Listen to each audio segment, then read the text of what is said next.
People are scared to take a financial step backwards for their happiness. It is almost unacceptable in almost all societies around the world to downsize your home. If we can ever eliminate that stigma in society, we will have a much happier world, because then people will do that, save dollars to be able to go after their dream. Gary Vaynerchuk is one of the world's leading marketing experts, a New York Times best-selling author, and an early pioneer in almost all internet trends. He started out by turning around his father's wine store into one of the first e-commerce companies and grew it from $3 to $60 million in 5 years.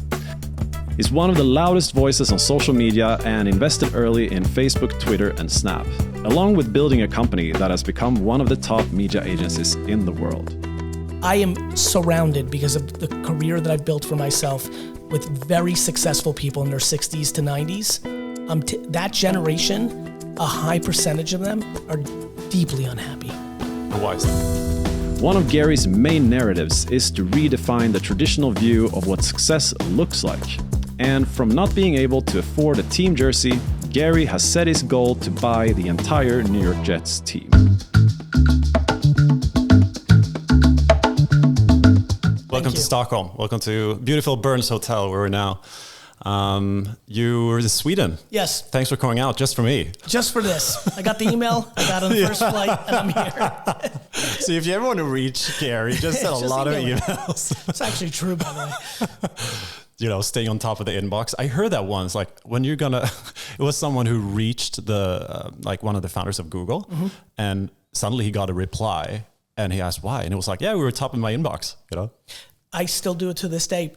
From 2007 to 2011, when I was starting to gain popularity, I replied to every email. Yourself? Myself. It was just what I thought was the right thing to do. I was flattered to get them. I'm still flattered to get them.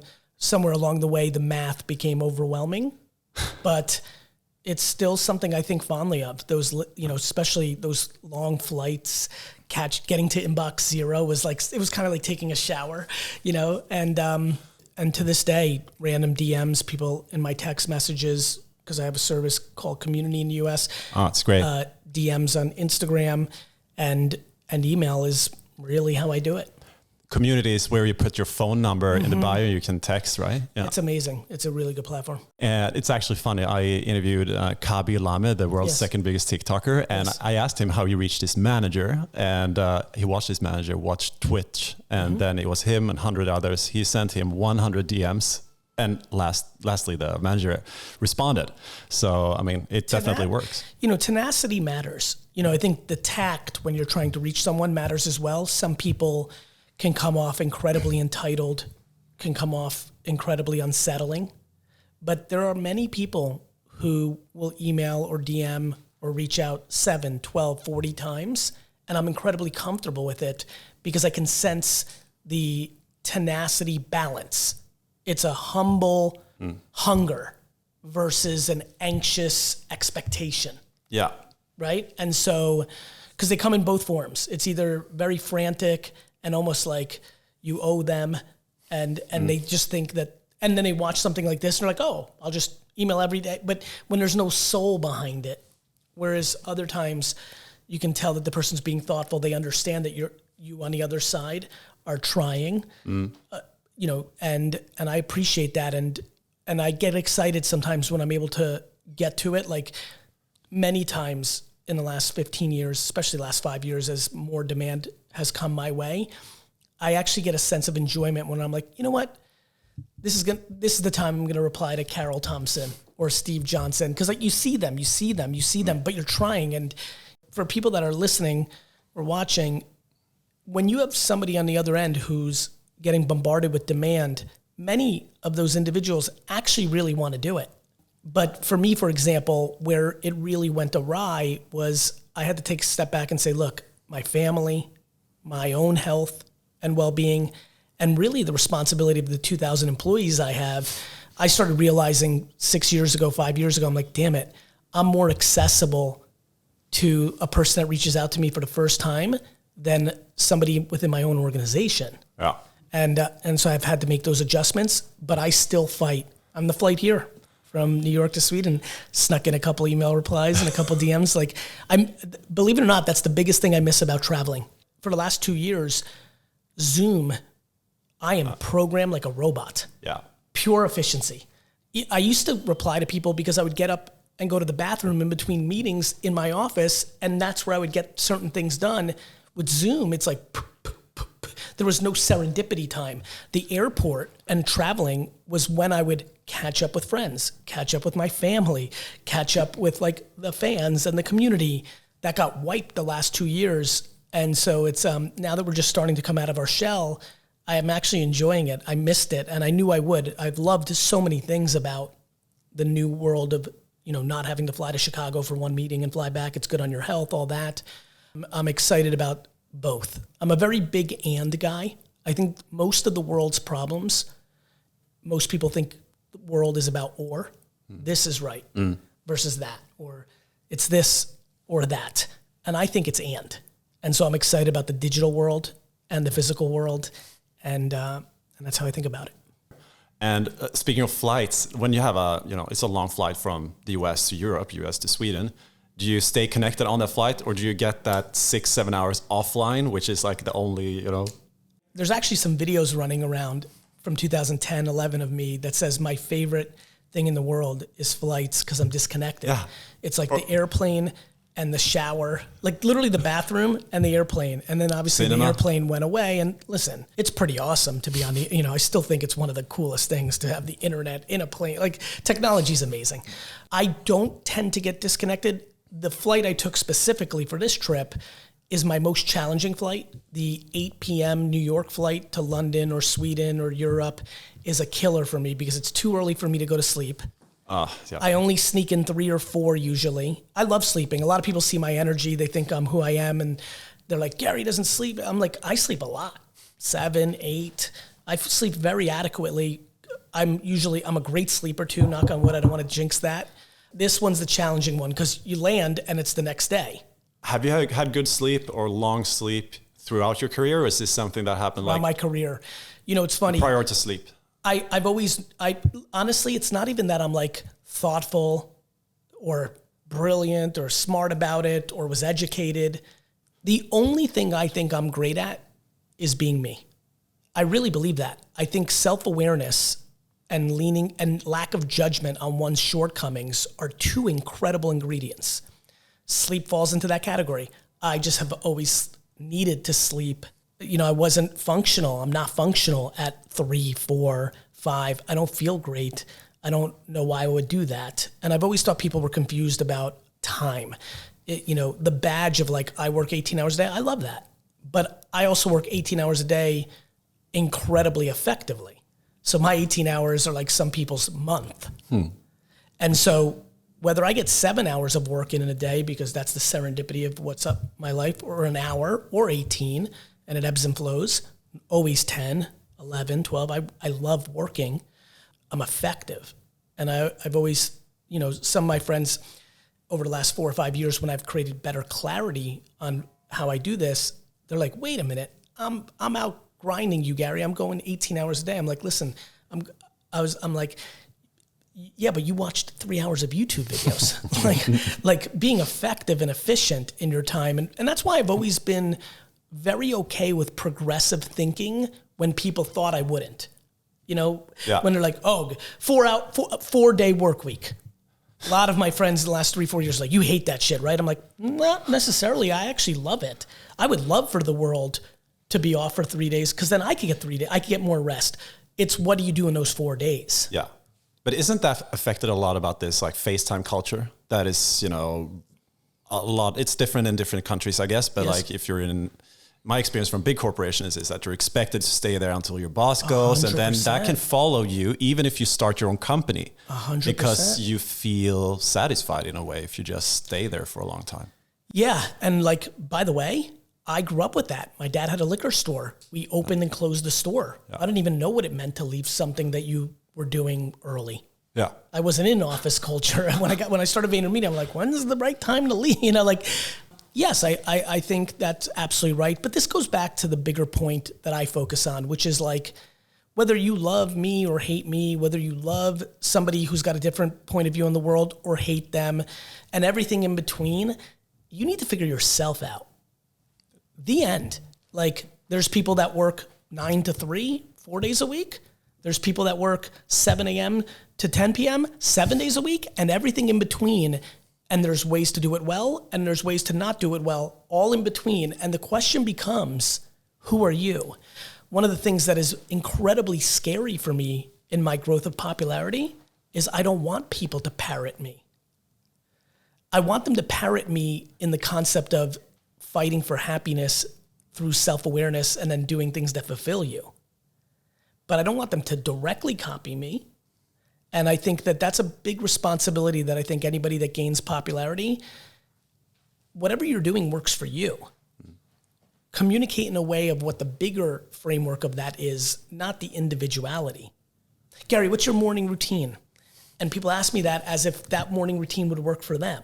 Yeah, and then they're going to be successful right. if they... Right. I wake up and look at my phone immediately because I have a global company and I'm worried that Singapore had a fire in the building the night before. Like, I have responsibilities. Other people want to meditate for 30 minutes before they touch technology. That sounds brilliant to me.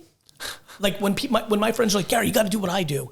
I wake up and then I meditate for an hour and don't even look at the phone. I'm like, that's brilliant. For me, I actually release anxiety by looking quickly and making sure nothing's on fire, because anything that's like bad, we lost a client, this person quit, like normal stuff that people think, that isn't like, my great strength as an entrepreneur and a businessman is I actually don't give a shit about the business. Let me break it down. I love the art of the game more than the trophies that come from the game. So for me, losing a client is not fun. I don't want to, but I'm not crushed because of the revenue. I live within my means. Now, all of a sudden, my saving money content's about to do well. I've been putting out all this saving money content. Nobody likes it at all. I'm like, ugh. I have a funny feeling it's about to become very popular. When you have a lot of responsibilities, you have different frameworks.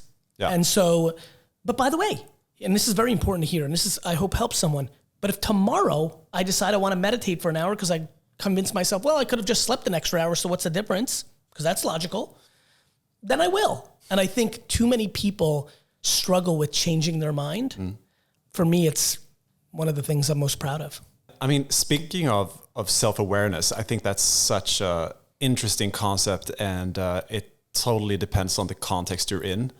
But what's your advice to people watching or listening that, you know, they really feel they haven't found themselves and they try to copy these, you know, wake up early tips or whatever it is, but it might not fit them? Like, how do they back out or zoom out the filter they're in?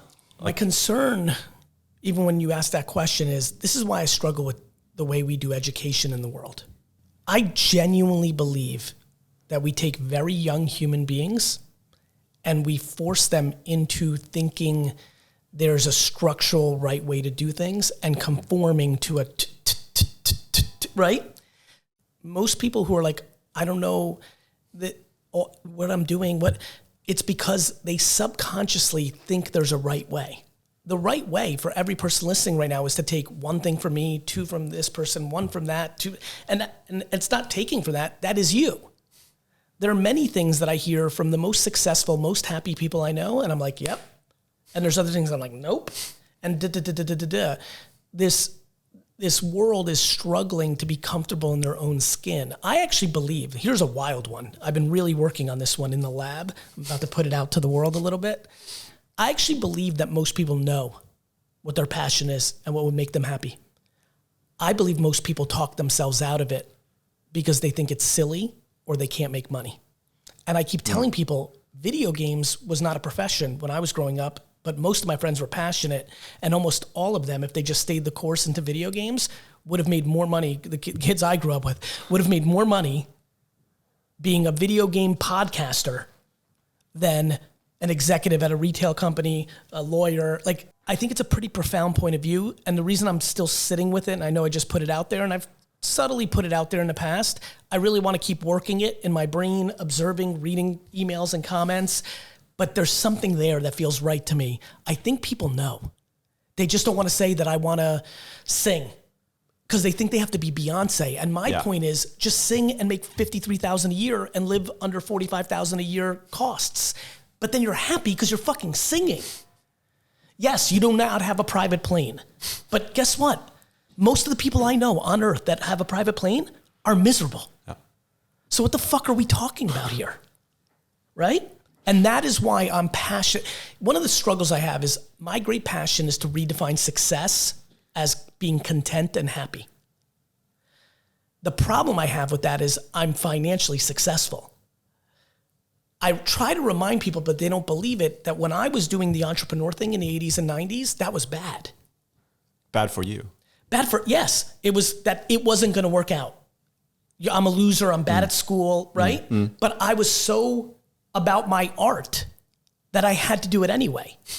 So I've in a weird way lived the majority of my first 25 years on earth under the context of, I don't care, I'm just going to do me. Later, it worked out for me.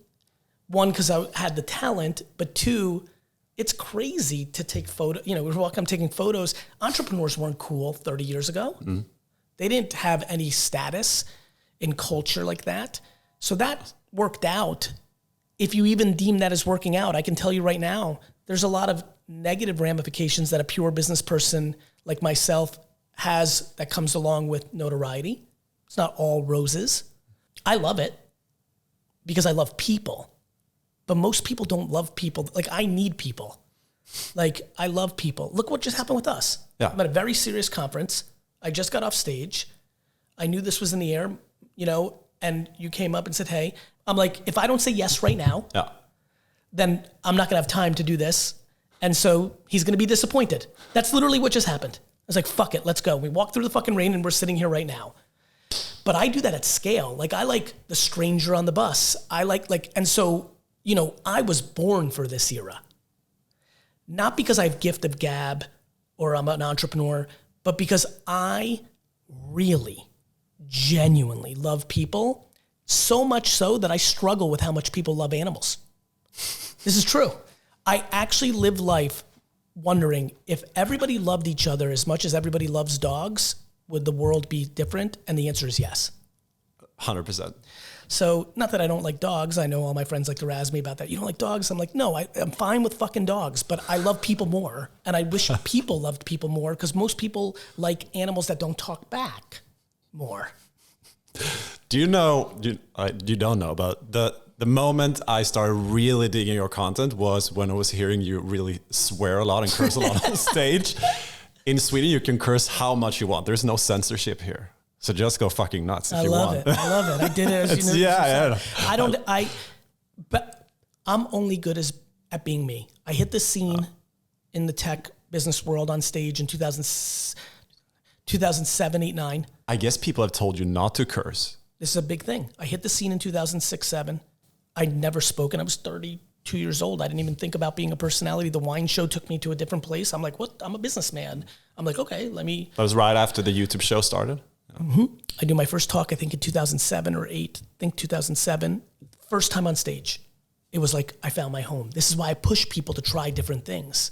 I don't know what my passion is, Gary. Good. Spend the next 3 years trying stuff. Take a cooking class, go skiing, play board games, drink wine, drink bourbon, drink sake, eat strawberries, get into sneakers. Like, you're not going to know unless you try, right? So it's a fun, everyone's so upset and disappointed they don't know their passion. And I tell them, this is the best day of your life. You get to explore for the next 3 years. Yeah. Just do a bunch of things. And so I found my home. I was like, oh my God, I'm great at this. Like, I knew it.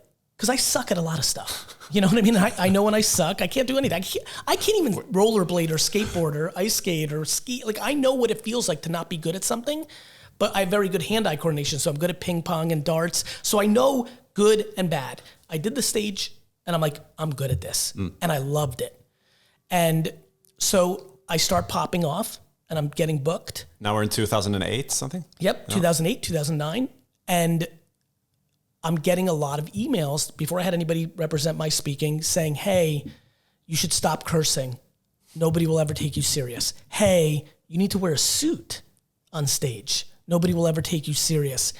And I just remember thinking, I don't want to be taken serious then. Like, I just don't want to do that. I'm okay with not making more money like everyone told me. Gary, you'll make so much more money speaking if you stop cursing. You fast forward 15 years later, now everyone's casual. I mean, I don't know. I saw somebody wear a suit today. I was like, that's nice. Like, I actually want to start wearing suits because I think it's like a counterculture move, and so I'm not joking, by the way. I wore a nice suit to I wore a nice suit to a wedding 6 months ago. I'm like, this is nice. This feels nice. I'm like pocket square.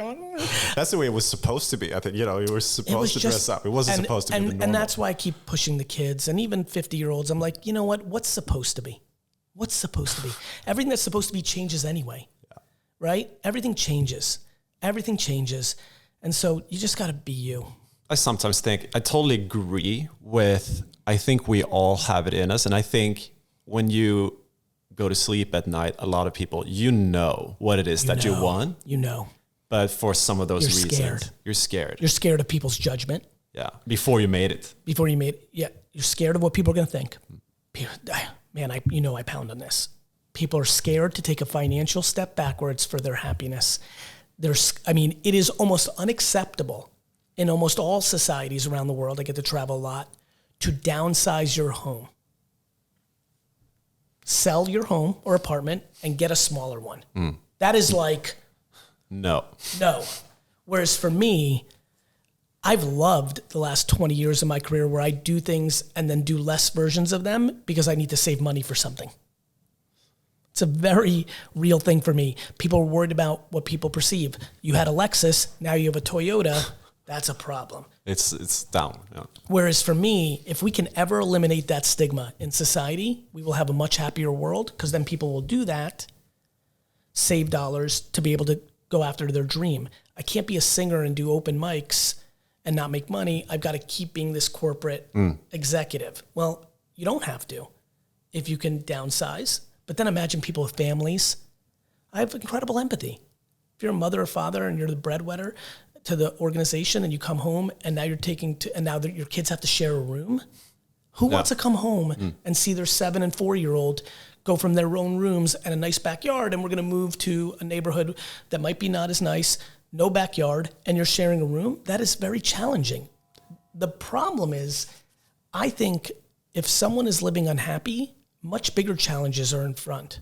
Resentment, unhappiness, alcoholism, escapism in all sorts of different ways that tend to lead to problems. You must get a lot of emails though from people who have tried this, like gotten over, if you have this job and you're having this career progression and the ladder, but suddenly they take the step out. I guess you get those emails too with people thanking you for inspiring them to do that. Like, what do they say? The people that actually downsized their homes. Let me give you one that will surprise everybody. You know which email is most important of all those? The one that failed on trying to do the other thing and email me and thank me because they will never wonder what if. That's when I, watch this. See it? Yeah. That is when I knew I had something. When I was doing it. See, this is why I read my emails. I talk about things differently because I have a different communication style, but I talk about different things because I read my messages. So you do it all yourself, I do it all myself. Wow. I do it all because I need to synthesize it. Yeah. I can get data. My team can make it, but if my team presents it to me, they've looked at it first and vanillaed it down. I need to see it. If you would estimate how many messages you'd get in a week or whatever, like what are we talking about? It must have skyrocketed. Oh, it's absurd. I probably get 5,000 messages a day between DMs on social, email. Out of those, 4,500 are podcast requests, you mean? Yeah, I get a lot of podcast requests. That's very true. During these interviews, I've traveled around and spent a lot of time in many different airports and airplanes. And if you traveled from any of the major Nordic airports last year, you probably know the security lines that were 3 hours long and that we had a so-called mountain of luggage. And I learned the hard way because that's where my bag was buried for weeks. So that's why I'm very happy to announce Sequel's partnership with American Express. And I've been an American Express Platinum member since a long time. And that's just saved me so much time and headache in traveling especially. And as a member, you can use a fast track line to skip the waiting in security at selected airports. And their travel insurance is one of the strongest on the market. So when my bag was lost, I was reimbursed for buying a set of new clothes, and they help you with many other things that can go wrong when you travel. So if you also want less headaches and better experience when traveling, you can find out more about the Platinum Card in the description below or on the American Express website.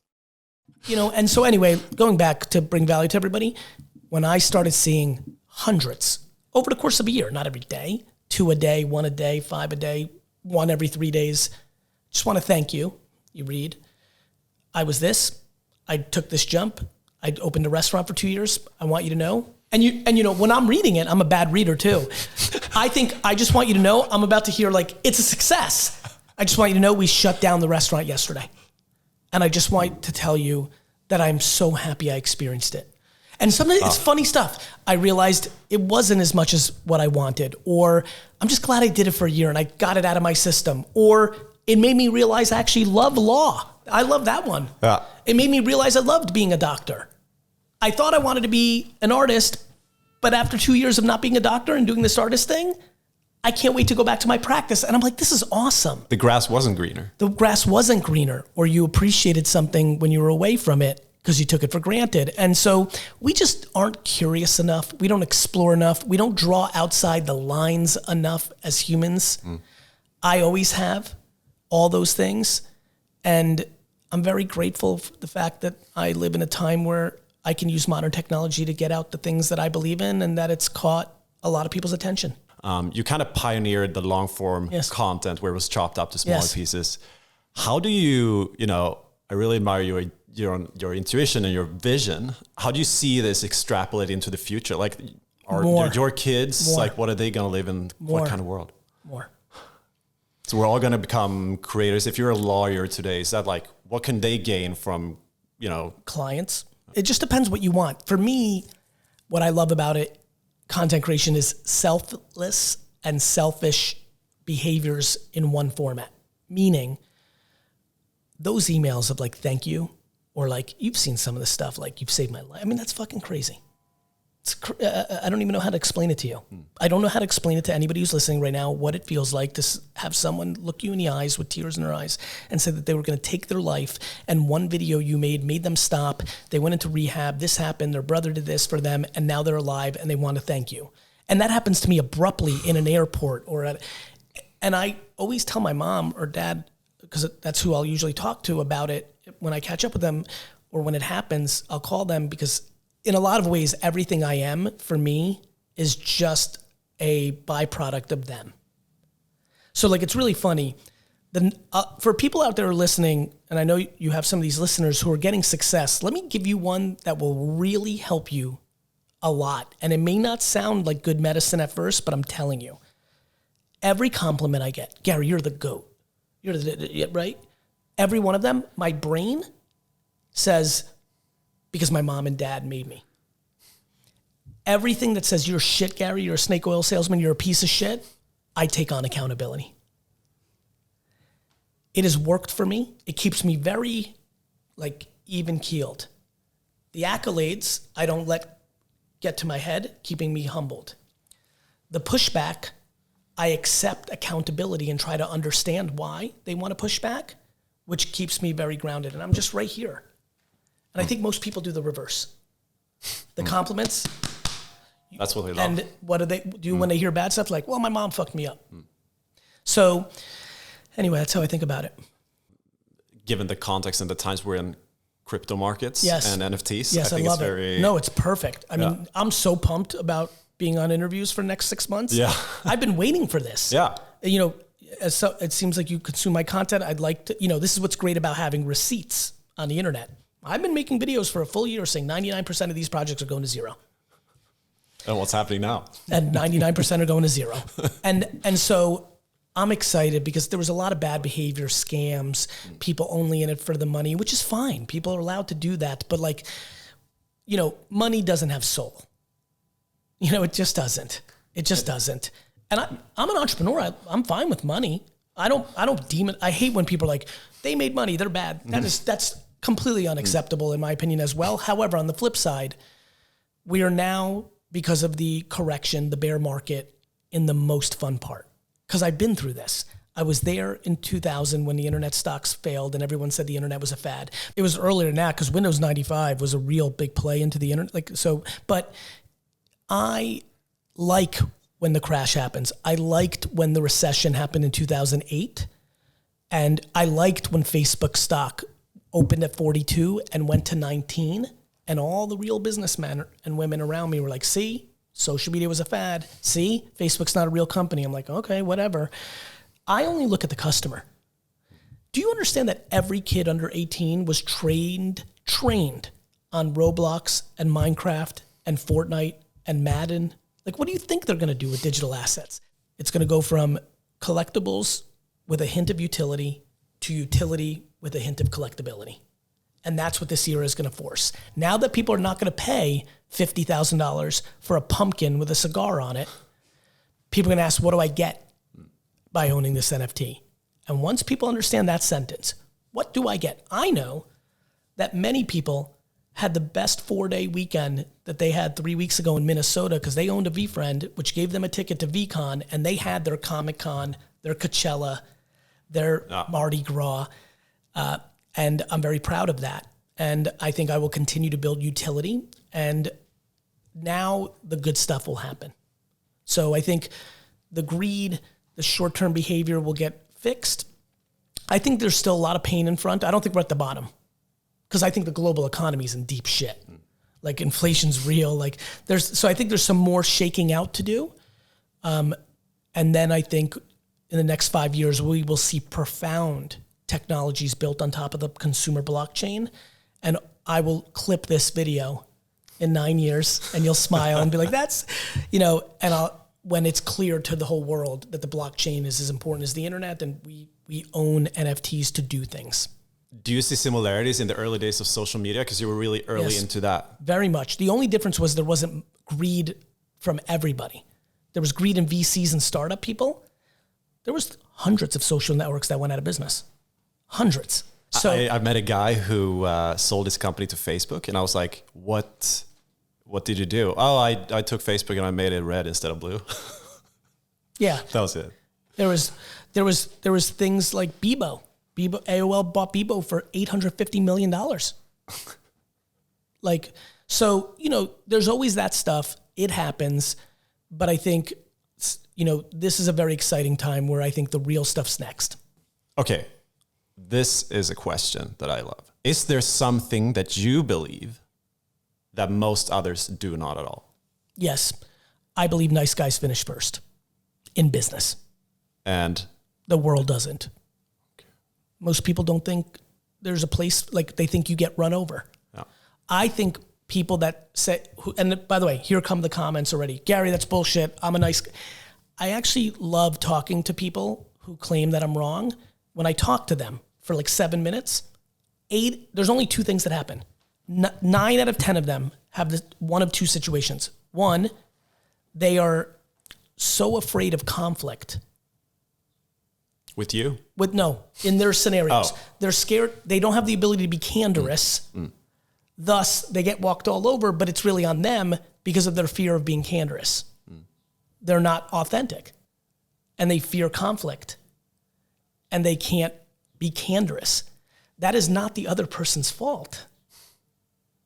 And believe it or not, I'm great as a public figure with candor, but I've had my struggles operating in my life. Or number 2, they're manipulating. There's a lot of people who love to say they're nice. Do you know how many people try to do nice things for me? Gary, I see you're flying to Sweden. I'd love to pick you up at the airport and drive you to the hotel. I'm like, that's very, very nice. But what I know what that email is actually saying is, I'd like to pitch you my business or ask you for advice for 45 minutes after an 8-hour flight on the way to, and I'm very flattered, but let's call a spade. That wasn't a kind act. That was an act grounded in, I'll do this because I want to ask you this. There's so many people that will do something for you with full intent of asking for something far greater on the other end. That's not kindness, that's manipulation. So I tell the nice guys and gals that don't believe in what I'm saying to really look inside themselves and understand, are you manipulating to an outcome you want? Are you lacking the ability to be candorous, thus rendering the other person to not even know what's happening because you're keeping it inside? Or are you actually finishing last as a nice guy? There's also this part. You may be nice. You also might not be talented. Like, and what does finishing first and last mean? My point of nice guys finish first is you will feel good about yourself. I am surrounded, because of the career that I've built for myself, with very successful people in their 60s to 90s. That generation, a high percentage of them are deeply unhappy. And why is that?